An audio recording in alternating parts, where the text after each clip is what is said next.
nama saya Mariam Sutradunia dari Institut Kesehatan dan Medisnya Surabaya, Prode D3 Sarjana. Pada pagi hari ini saya ingin mewawancarai Bapak. Apakah Bapak bersedia? Siap, saya bersedia.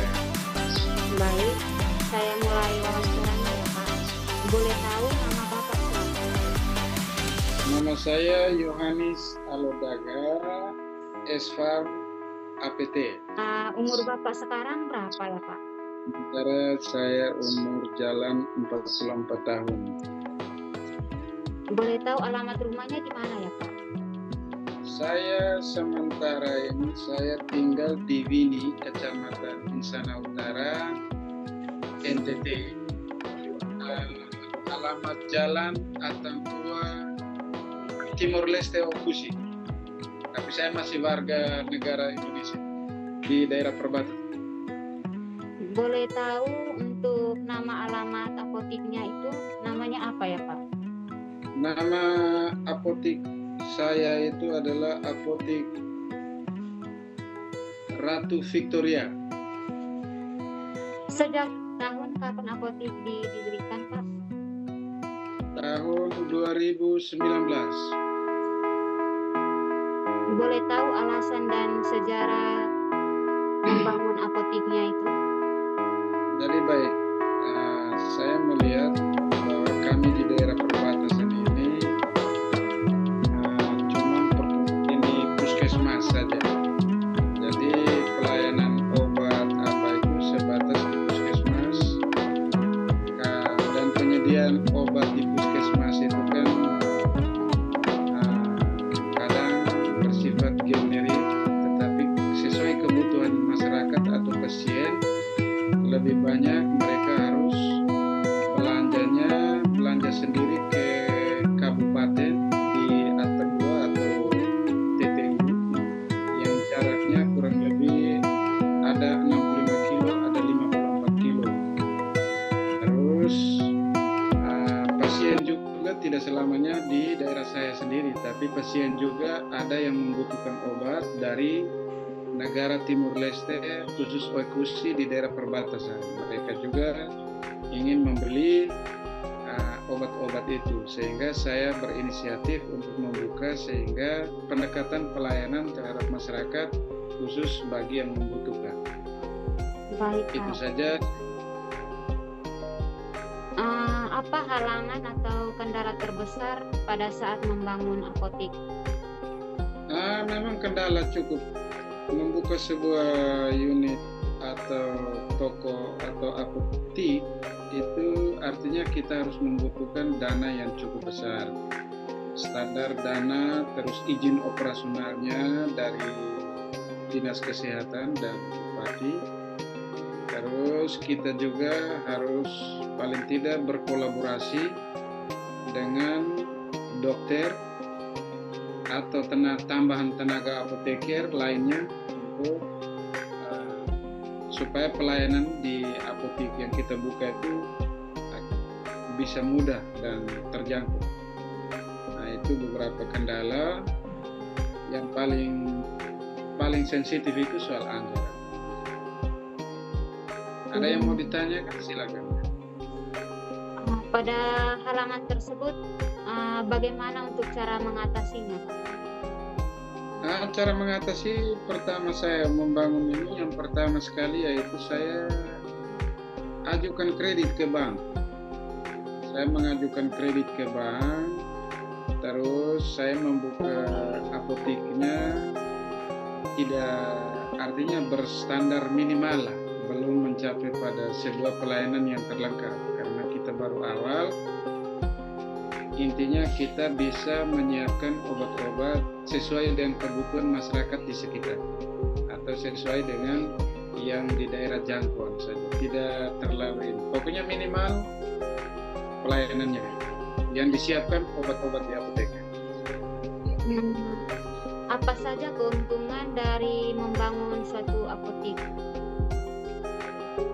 Keuntungan yang pertama, kehadiran apotik ini dari sisi pendekatan pelayanan terhadap yang membutuhkan mudah terjangkau karena jarak, ruang, dan waktu. tidak menjauh ke kabupaten, itu yang pertama. Yang kedua, dari sisi finansial, karena kita juga mendapat keuntungan sedikit dari penjualan obat yang ada. Baik, Pak. Itu saja. Baik, Pak. Terus untuk perkiraan hasil per bulan dari apotek itu sendiri bagaimana, Pak? Baik, Mona. Jadi untuk soal penghasilan penjualan obat di apotek Ratu Victoria itu, kalau kita mau hitung pendapatan harian tidak pas karena pembelanjaan tidak menentu. Kalau diperkirakan secara bulan 4 juta sampai 5 minimal. Seperti itu. Jadi tidak terlalu, kebetulan apotek kita juga persiapan obat juga belum terlalu lengkap. Masih standar. Karena kita juga masih kekurangan anggaran. Jadi kita mencoba dengan apa yang ada saja, tetapi obat-obat yang disediakan, obat-obat yang dibutuhkan masyarakat di sekitar tempat apotek ini berdiri. Itu. Baik, Pak. Lalu bagaimana cara memasarkan dan menarik pasien supaya mau datang ke apotek tersebut atau apotek Bapak? Ya, untuk sementara saya mempunyai pemasangan strategi untuk supaya menarik pasien ataupun penjualan obat untuk peningkatan hasil jualan, yaitu saya sementara untuk membangun sebuah kerjasama dengan dokter. Yang pertama adalah dokter di puskesmas yang terdekat untuk memberikan pelayanan praktek di apotek saya dengan waktu sore hari sesuai jam dinas dari dokter yang ada di puskesmas. Nah, untuk sementara mungkin saya membuat strategi seperti itu. Nah, sehingga kalau sore setelah keluar dari dinas ada 1-2 dokter yang ada di sana, nanti saya siapkan di samping apoteker untuk tempat praktek untuk pasien yang mungkin dengan sore hari, malam, dengan durasi waktu buka kita tetapkan di aturan di apotek yang saya buat. Terima kasih. Baik, Pak. Apakah ada hal yang membedakan antara apotek Bapak dengan apotek yang lain?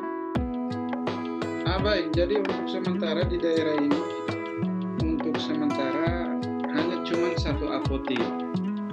Jadi belum ada pesaing apotek lain, tetapi di sini juga ada puskesmas.